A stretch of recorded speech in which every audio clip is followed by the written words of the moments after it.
Hey guys, today I'm going to tell you how to fix cannot create Apple ID. This iPhone has been used to create too many new Apple IDs on iPhone or iPad.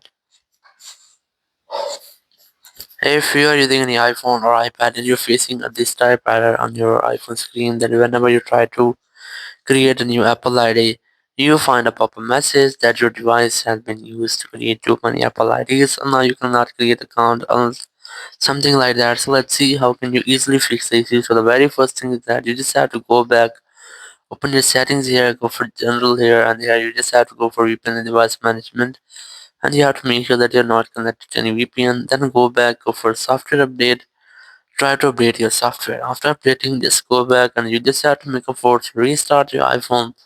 Now to do that, you have to quickly press on this volume up, then volume down, then press and hold your power button, wait for your phone until its screen goes fully black.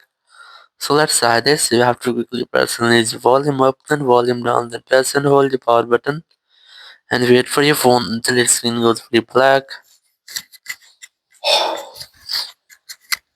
And here, once you get the black screen, you just have to wait for Apple logo.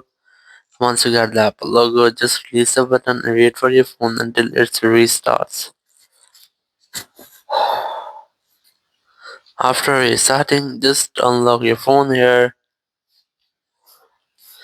And now you just have to open your App Store.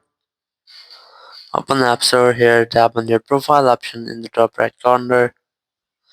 And here you just have to tap on sign in with Apple account, and here you will get a new creating Apple account section, and from here you just have to try to create a new account, and in this way you can easily create a new account on your Apple ID using your App Store here on your iPhone or iPad, and your issue will be fixed. Thank you very much for watching the video. Until next video, bye bye.